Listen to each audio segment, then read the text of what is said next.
আর এখন ছাদে চলে আসলাম আউটডোরে শ্যুট নেওয়ার জন্য। ভয়েস কোয়ালিটিটা কেমন দিচ্ছে। আর এখন ছাদে তো বাতাসের শোরটাও বেশি পাবে, তো সবটা থেকে তোমরা টেস্ট করে নিতে পারবে। তো hey guys, welcome to my new blog. তো গাইস, আবার একটা নতুন ব্লগ নিয়ে চলে আসলাম। আর আজকে জাস্ট ঠান্ডা লেগেছে, তবে চাদর লাগিয়েছি বিকজ ঠান্ডার দিন তো চলে আসলো আর সামনে আছে কালী পুজো। হ্যাঁ, তো তোমাদের অ্যাডভান্স আমি জানাই শুভ দীপাবলির আন্তরিক প্রীতি ও শুভেচ্ছা রইলো। আর দুর্গাপুজো তো এবার কেমন কাটলো তো ওটাও কমেন্ট করে জানাবে। হ্যাঁ, আর আমার তো মোটামুটি ভালোই কেটেছে, তবে খিদা লেগে গেছে। আর এখন প্রায় করা হইলো 8:30, কিছু এখনো খাইনি। এখন কিছু খাবার খাবো আর দেন তারপর ঘরে আসলাম, দেখলাম যে কি খাই, তো কিছুই নাই। তো আমাকে এখন করতে হবে আলু ভাজা, আর ওটাই মুড়ি দিয়ে খাবো। দেন আজকে দেখি টুনি বাল্ব গুলো আমার কোনটা খারাপ আছে আর কোনটা ভালো আছে, তো সেগুলো ঠিক করতে হবে বিকজ আর কালী পুজো বেশি দিন নাই, আর 5-6 দিন পরই কালী পুজো। হ্যাঁ, তো ওটাকেও ঠিক করতে হবে। তো চলো তোমাদের আজকে দেখাবো আমার টুনি বাল্ব কতটা আছে, আর আজকে টুনি বাল্ব গুলো ঠিক করতেও শেখাবো। হ্যাঁ, আমি কিছু কিছু টুনি বাল্ব ঠিক করতে পারি টুকটাক, আর আমি কোনো ইলেকট্রিশিয়ান না যে আমি অতটা খুব ভালো পারবো। তো আমি যে কোটা পারবো তো তোমাদের দেখাবো।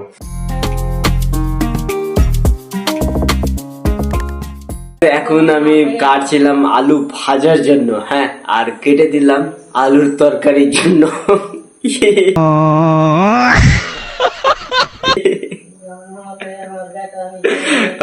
অনেক খারাপ লাগছে, দেখো কাটলাম আলু ভাজা করার জন্য আর কাটলাম কেমন, দেখো আলুর তরকারি হবে, কিছু করার নেই। এখন আমাকে এটা বানাতে হবে আলুর তরকারি ভাজা থেকে। ভাজার জন্য প্রথমে আমি যখন আলুটা কাটলাম আর যখন ওটাকে কাটি মনে করলাম যে ঝুড়ি ঝুড়ি করে কাটবো, কিন্তু ঝুড়ি আর হলো না, ডুম্মা হয়ে গেল। এটা আর ভাজি হবে না, ভাজি হলে অনেক শক্ত হয়ে যাবে, তার জন্য একে তরকারি করতে হবে।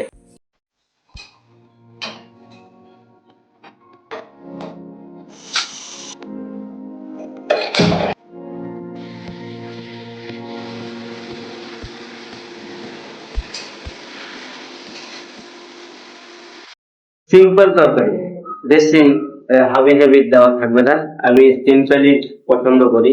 হ্যাঁ, তার জন্য আরে গেল গেল।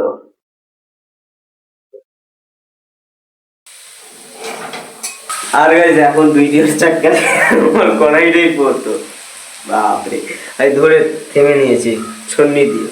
একটু আলুটা লেগে গেছিল তলায় আর আটকে গেছে, লাগতে গিয়ে ছ্যাঁচ লেগে পড়ে গেছিল, এখনো লেগে গেছে। বাহ, কি অবস্থা! কেউ না থাকলে গাইজ এই করতে হয়।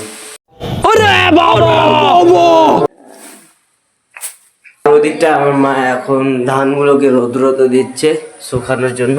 আর এর আগের ব্লগটাতে তোমরা দেখেই হবে যে ধান আমি সিদ্ধ হওয়া করছিলাম ওটারই। তো কালকে তো কিছুটা হয়েছে, তো আজকে কিছু হলো, তো ওটাই এখন রোদ্র দিচ্ছে শুকাতে, আর এটাকে কড়া করে শুকাতে হবে। গাইস, এখন আমি একটা ভিডিও শ্যুট করব, তো সেটা হচ্ছে আমার মাইক্রোফোনের ব্যাপারে।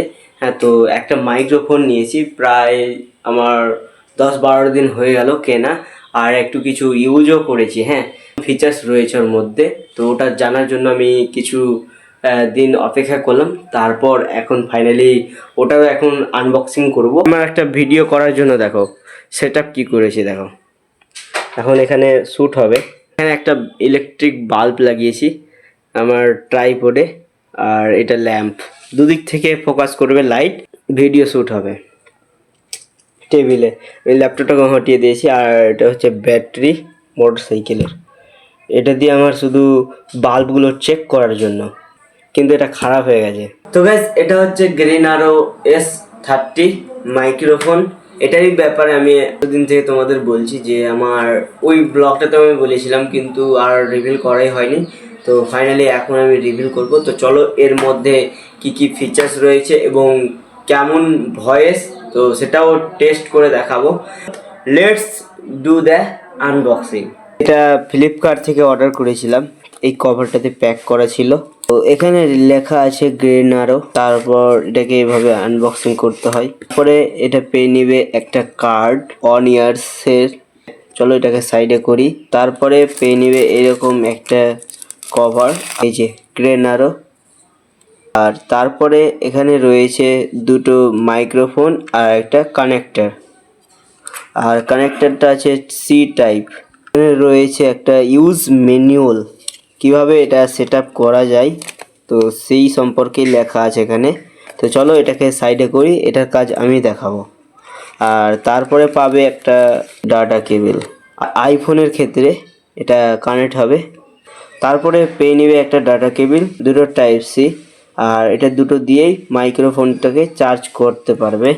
আর গাইস এখানে কত পার্সেন্ট চার্জ রয়েছে তো সেটা দেখার জন্য ডিসপ্লে রয়েছে এখানে। 92% চার্জ রয়েছে এটা। আর এটার প্রাইস পড়েছিল 1986 টাকা। এটা যদি সিঙ্গেল মাইক নিতে চাও তাহলে তো তোমাদের কম পড়বে, আর আমি ডবল মাইক আছে তার জন্য আমার দামটা একটু বেশি লেগেছে। আর এখানে 3 লেভেলের নয়েজ কম্বিনেশন রয়েছে। তো চলো এটারও টেস্ট করে দেখাবো। এখন দেখাবো এটা কানেক্ট কিভাবে করা যায়। তো সবার প্রথম ইউএসবি সি নিতে হবে মোবাইলে। তারপরে এই যে একটা লাইট ব্লিং করবে, তখন এটা অ্যাক্টিভ হয়ে গেল। পাওয়ার বোতাম রয়েছে, এটাকে প্রেস করে ধরে রাখলে দেখো এটাও অন হয়ে গেল। আর এর দেখো লাইটটাও ব্লিং করা বন্ধ হয়ে গেল, তার মানে এটা কানেক্ট হয়ে গেছে। যেমন আইফোনে টাইপ সি কানেক্ট হয় না, তো তার জন্য রয়েছে একটা কানেক্টর। আর এই মাইক্রোফোনটাকে চার্জ দেওয়ার জন্য সিম্পলি এখানে রয়েছে টাইপ সি, কেবিলটা জাস্ট এখানে ইনপুট করলে ফোন চার্জ হচ্ছে। আর এই মাইক্রোফোনগুলোকে এইভাবে সিম্পলি এখানে ভরে দাও, লাগিয়ে দাও, এটা চার্জ হতে থাকবে। আর এখন ভয়েস আওয়াজটা কেমন লাগছে, হ্যাঁ তোমরা অবশ্যই কমেন্ট করে জানাবে। আর এখন মাইক্রোফোন লাগিয়ে আওয়াজটা কেমন দিচ্ছে, তো এখন ইনডোরের আওয়াজ কেমন লাগছে। আর এখন ছাদে চলে আসলাম আউটডোরে শুট নেওয়ার জন্য, মানে চারদিকে ঠকঠক আওয়াজ আর পাখির আওয়াজ তো তোমরা শুনতে পাবে না, যেহেতু মাইক্রোফোন লাগালাম। ফোনকার ভয়েস কোয়ালিটিটা কেমন দিচ্ছে তোমরা অবশ্যই কমেন্ট করে জানাবে, হ্যাঁ। আর এদিকটায় এখন ধান দিয়েছি রোদ্রে শুকানোর জন্য, আর ভয়েসটা দেখো কতটা ক্লিয়ারিটি নিচ্ছে, তো এটাই তোমরা চেক করো। এই যে পয়রাটা আসলো, আসার তো কিছু আওয়াজ পেলে, তো ওটা কতটা পেলে এটাই দেখো। আমার ভয়েসের সাথে সাথে কোনো কি আওয়াজ হচ্ছে সেটাই চেক করো। আর এই মাইক্রোফোনটা আমি তো ইনডোর আউটডোর দুটোই আমি শ্যুট করলাম। তো তোমরা এবার বলো যে কেমন মাইক্রোফোনটা। আমাকে তো অনেকটা বেস্ট লাগলো এই মাইক্রোফোন, তো তোমাদের কেমন লাগলো তোমরা অবশ্যই কমেন্ট করে জানাবে। আর তোমরা যদি ব্লগিং বা ইউটিউবের কোনো ভিডিও করার জন্য যদি নাও ভয়েস ওভারের জন্য, তাহলে এই গ্রেনারো S13 এই মাইক্রোফোনটাই নিতে পারো। এটাই হচ্ছে সবচেয়ে বেস্ট কোয়ালিটির ভয়েস ওভার মাইক্রোফোন। আর গাইস এখন আমি সেট আপ করেছি, দেখো কিভাবে দুটো বাক্সর ওপর ওয়ারিং করার ওয়্যারের ক্যাসিং পাইপ, তো এর ওপরে মোবাইল রেখে আমি শ্যুট করছিলাম। তো চলো এখন তোমাদের দেখাবো আমার টুনি বাল্বগুলো। তো গাইস ভিডিও করতে করতে অনেকটা সময় হয়ে গেল, তো এখন আমাকে তাড়াতাড়ি করতে হবে স্নান, আর তারপর খাওয়া দাওয়া করবো। আর তারপর বিকেলবেলা তোমাদের দেখাবো, হ্যাঁ। আর ওইগুলো খুলবো না এখন, যেহেতু ওগুলো খুলতে গেলে সামটাতে হবে, আবার পরিষ্কার করতে হবে, তো একেবারে বিকেলবেলা দেখাবো। স্নান করা হয়ে গেল, আর এখন খাবার খাবো। এখন খাবো মূলো ভাজা, ডাল আর ভাত। তো চলো খাওয়া দাওয়ার পর তা কথা হচ্ছে। তো গাইস খাওয়া দাওয়া হয়ে গেল, আর এখন একটু বিছানায় আসলাম, যেহেতু 5 মিনিট একটু রেস্ট করব, আর তারপর আবার ব্লগটাকে কন্টিনিউ করতে হবে। আর এখন এডিটিংও করব। খাওয়া দাওয়ার পর না কোনো কাজ করার ইচ্ছাই করে না, তার জন্য আর এখন ভাল লাগছে না। তো চলো একটু রেস্ট করব, আর তারপর আবার ব্লগটাকে কন্টিনিউ করতে হবে। তো চলো রেস্ট 5 মিনিট করে নিলাম, আর এখন আবারও ব্লগটা কন্টিনিউ করতে হবে। আর এখন বাজে বিকেল 3:22। আমার টুনি বাল্বটি রাখা আছে এই কাঠের শকেসটাতে। কাঠের শকেসটা অনেকদিন আগে তৈরি করা, যখন আমাদের এটা বাড়ি হয়েছিল তখনকার, প্রায় 10-15 বছরের মতো হয়ে গেছে শকেসটা। আর এটা কাঠের, আর আমার মেসো বানিয়েছিল, কাঠের কাজ করে তাই। এই যে আর এখানে রয়েছে আমার প্রত্যেকটা টুনি বাল্ব। হ্যাঁ, এটা অনেক বড় আছে, আর এগুলো সবটা ছোট ছোট আছে, কিন্তু সবটা গাইজ ভালো নাই, কাটা কাটি আছে। যেহেতু একবার দুবার চলে আবার বন্ধ হয়ে যায়, তাই জন্য এটা নষ্টই ধরতে গেলে এগুলো টুনি বাল্ব না নেওয়াই ভালো। এগুলো এক দুটা নাও বা যতটা পারো এগুলো নাও, এগুলো ছোটগুলো নিয়ে লাভ নেই, পুরো লস আছে। আর আমি তো এগুলোকে ঠিক করতে পারি, তাই জন্য ঠিক করে নি। দেখো কত টেপ মারা আছে, দেখো প্রত্যেকটা বাল্বে দেখো টেপ মারা আছে, বিকজ এগুলোকে খালি রিপেয়ারিং করতেই থাকি আমি প্রতি বছর। আমি ভেবেছি যে আমি 70-80 করে এক একটা পিস নিচ্ছি, কিন্তু এটা যতদিন না আমার 70 টাকার তিল চুয়ে চুয়ে বের করছি ততক্ষণ একে ছাড়ছি না। হ্যাঁ, যদি মরেও যায় আবার ওকে পুনরায় জীবিত করব, বারে বার মরবে বারে বার জীবিত করব, কিন্তু বাট ওকে মরতে আমি দেব না। এরকম আমি মেকার। তো চলো একটা একটা করে টেস্ট করি কোনটা কোনটা ভালো আছে। হ্যাঁ, আর টেস্ট করার জন্য এখানে একটা বোর্ড রেখেছি আমি, এই ওয়্যারটা সোজা ওই বোর্ডে কানেক্ট আছে, ওখান থেকে তার নিয়ে এসে এখানে এক্সট্রা বোর্ড রেখেছি, যেহেতু এটা আমার শুটের জন্য কাজে দিই। চলো এখান থেকে লাগাই ওয়্যারটা। अरे भाई छोट यार, দেখো কি সুন্দর লাইট না, কত সুন্দর জ্বলছে।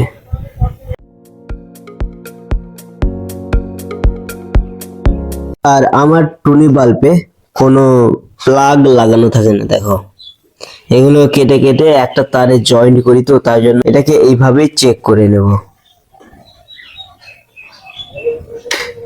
আর ওখানে রেখে অসুবিধা হচ্ছে, দেখো বোর্ডটাকে খুলে নিতেই সুবিধা হবে। আর গাইজ এ কটা টুনি বাল্ব ভালো আছে, কিন্তু এটা খারাপ আছে, এটা পুরো খারাপ আছে। তো চলো এটাকে রিপেয়ারিং করতে শিখাই। আর এগুলো রিপেয়ারিং করা অনেকটাই সহজ। হ্যাঁ, কোনো কিছু বুঝতে হয় না। এগুলো বাল্বে কি হয়, একটা বাল্ব কেটে গেলেই পুরো চেনটাই বন্ধ হয়ে যায়, একটা বাল্ব কেটে গেলে। আর চেক করার জন্য আমার কাছে একটা চার্জার রয়েছে স্যামসাং এর, আর যেহেতু এই চার্জারে কোনো পিন লাগানো নেই, আর তার জন্য আমি এটাকে লাইট চেক করা হিসেবে ব্যবহার করব। এই দুটো এক একটা করে বাল্ব চেক করব। আর এই বাল্বের ওয়্যারিং বুঝতে গেলে সিম্পলি একটা কথাই আমরা ছোটবেলায় পড়েছি, যে দুটো তার থাকে ইলেকট্রিকের, একটা নেগেটিভ আর একটা পজিটিভ, দুটো তার থাকে। সেম এখানেও সেম জিনিস অ্যাপ্লাই করেছে, এখানে আছে তোর নেগেটিভ আর এটা পজিটিভ, দুটো তার আছে। এভাবে বুঝতে পারবে না। এই বাল্বের পুরো ওয়্যারিং সিস্টেমটা বুঝতে গেলে শুধু একটাই জিনিস বুঝতে হয়, যে আমরা ছোটবেলায় পড়েছি যে লাইন থাকে একটা নেগেটিভ আর পজিটিভ, এই দুটাই থাকে, নেগেটিভ আর পজিটিভ। এগুলো বাল্ব যে আছে, এগুলো বাল্ব, এটা হচ্ছে একটা ওয়্যারে এটা এগুলো বাল্ব লাগানো আছে, একটা ওয়্যারে এই সিস্টেমের বাল্ব লাগানো আছে, একটা নেগেটিভ একটা পজিটিভ। এটা হচ্ছে প্লাস আর এদিকে এটা হচ্ছে মাইনাস। দুটো বাল্বের একটা দিক থাকে প্লাস, একদিক থেকে মাইনাস। তো এই দিকটা প্লাস গেছে, কিন্তু মাইনাসটা ও পায়নি। মাইনাসটা নেওয়ার জন্য নিচে যে এই মাইনাস তারটা দেওয়া আছে, এটাই হচ্ছে এই তারটা, এটা হচ্ছে মাইনাস তার। এটা গেছে কোথায়, বাল্বের এক মাথাতে গিয়ে যুক্ত হয়ে গেছে। তখন এই দুটো হয়ে গেল নেগেটিভ আর পজিটিভ পার্ট। তখন এই পার্টটা পুরো বোর্ডে বসিয়ে দাও, দুটো বোর্ডে লাগিয়ে দাও, বাল্ব জ্বলবে। এই পদ্ধতিতে এই বাল্বকে তৈরি করা আছে। যখনই কোনো একটা বাল্ব কেটে যায় তখন পুরো চেনটাই বন্ধ হয়ে যায়। আমি রিপেয়ারিং করি এই সিস্টেমটাকে ধরে। এটা হচ্ছে বাল্ব, হ্যাঁ, তো এটা হচ্ছে প্রত্যেকটা বাল্ব। তখন আমি করি চারটা করে, আমার চার্জারে 4টে বাল্ব জ্বলবে, 5টা লাগিয়ে দিলে আর জ্বলবে না, তখন মানে বুঝতে পারবো না, তাই জন্য 4টা করে আমি ধরি। তো এদিকে একটা মাথা দিলাম এক হাতে, আর প্লাসের দিকে, আর এদিকে মাইনাসের দিকে।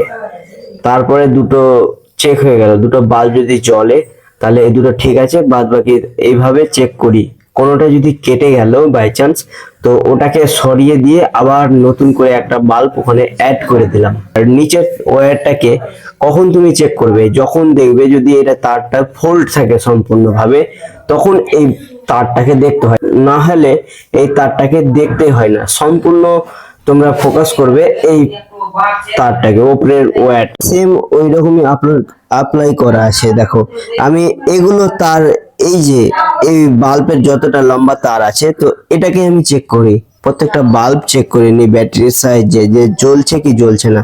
এই জিনিসটা অনেকটাই সহজ, হ্যাঁ তোমরা করতে পারবে। তো চলো তোমরা কন্টিনিউ ব্লগটা দেখতে থাকো। আর এখন আমি সবটা রিপেয়ারিং করে নিই, আর দেন আমার ভিডিওটাও অনেক বড় হয়ে গেছে, হ্যাঁ তো ভিডিওটা এন্ড করতে হবে। ভিডিওটা আমি এখানে শেষ করছি। তো ভিডিওটা কেমন লেগেছে তোমরা অবশ্যই কমেন্ট করে জানাবে। আর ভিডিওটা যদি বেশি ভালো লেগে থাকে তো অবশ্যই লাইক, শেয়ার এন্ড সাবস্ক্রাইব করে আমার পাশে থাকবে। চ্যানেলে নতুন হয়ে থাকে চ্যানেলটিকে অবশ্যই সাবস্ক্রাইব করে নিও, আর বেল আইকন বাজিয়ে নিও যাতে নোটিফিকেশন সবার ফার্স্ট যেতে পারে। তো দেখা হচ্ছে কোনো অন্য ভিডিও নিয়ে। Thank you so much for watching, by.